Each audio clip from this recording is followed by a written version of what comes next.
So how is AI really going to reshape work? It's a question on everyone's mind, right? And it can feel pretty scary. But what if I told you the answer isn't in some crystal ball, but in our own recent history? Yeah, we're going to look at a revolution we've already lived through to figure this out.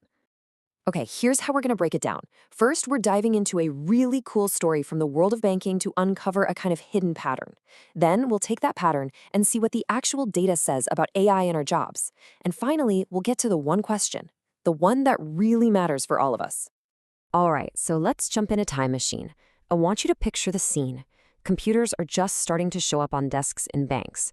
Can you imagine the anxiety, that feeling of total uncertainty? Sounds a lot like what we're all feeling about AI today, doesn't it? I mean, think about it. For literally centuries, banking was all pen and paper.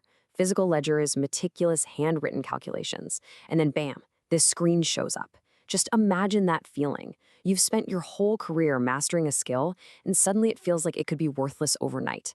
The fear was real. People thought their jobs were just gone. But here's the thing, that's not what happened. It wasn't an extinction event. It was an evolution. Technology just kept getting layered on top. First, you had computers for the basic stuff. Then came the ATMs, right? So we didn't need to go to a teller for cash. And fast forward to the 2010s, you've got things like UPI, where we can send money instantly from our phones. Every single step completely changed the game. So this is the crucial point right here. The jobs didn't just vanish, they changed, they evolved. Sure, maybe the typing pool got smaller, but in its place, you got brand new departments for IT, for cybersecurity, for software engineering. The banking industry didn't shrink. No way. It actually got bigger, more complex, and needed a whole new set of skills. You see, what happened in banking isn't just some random one-off story. It's actually a repeatable pattern. It's like a blueprint for how technology always changes the world of work. And if we can understand this pattern, well, we can understand what's happening with AI right now. So here's the pattern, step by step. Step 1, the tech makes things easier and faster. It reduces the friction. Step 2, things speed up. But here's the magic part, steps 3 and 4. It creates whole new kinds of jobs, and it opens up the service to way more people. Think about it, banking became more accessible to everyone. This little 4-step dance is basically the engine of progress. Okay, so we've got our pattern from history. Now, let's take it and apply it to right now. Let's look at all the fear and anxiety around AI and see what the hard data, the actual numbers, have to say about it. I'm sure you've seen the headline a million times, right? AI is coming for your job. It's designed to scare you. But what happens if we just ignore the scary headlines for a second and look at the real research, from big players like the World Economic Forum or McKinsey? Well, a totally different picture starts to emerge.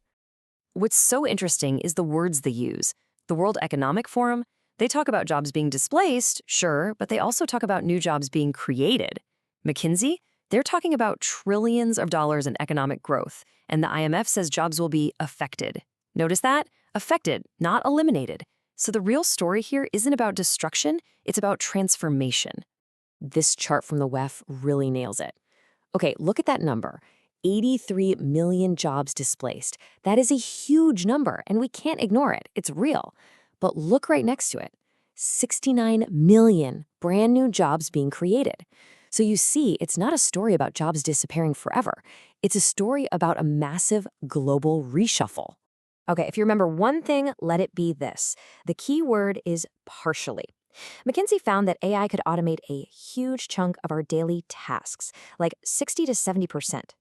But notice it says tasks, not entire professions. It means our jobs aren't going to be replaced, they're going to be assisted. AI is going to handle the boring, repetitive stuff, which frees us up to do more important things. So what does this actually look like for you and me, day to day? Well, it's a huge shift in what work actually means. We're moving away from one kind of effort to a completely different kind.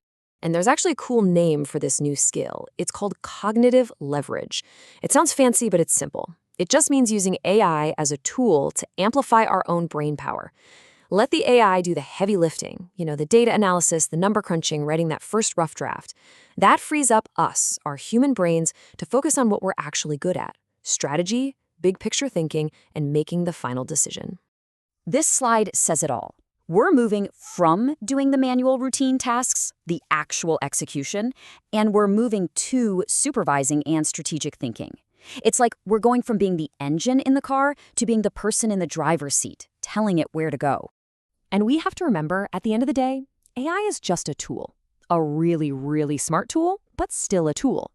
It needs a human to give it prompts. It needs us to supervise it and check its work. It can't take responsibility if something goes wrong. It has no real grasp of ethics. It literally cannot act without being told what to do. It's an assistant, but we're the boss. Okay, so this all brings us to the final, and honestly the most important part. How should we, you and I, actually think about this new world of work? The formula for the future? It's actually super simple. It's AI plus a skilled human equals growth. Think about it. AI on its own is just a piece of software. A human who doesn't adapt, well, they might struggle. But when you combine AI with a human who knows how to use it, that's where the magic happens. That's the engine for growth. You know, for decades, with every big new technology, computers, the internet, you name it, we've been asking the same fear-based question. Will this new thing replace me? And it's a totally normal question. It comes from that deep-seated fear of becoming obsolete. But what if that's the wrong question entirely? The real question, the much more powerful question is this: how can I use AI to become even more valuable?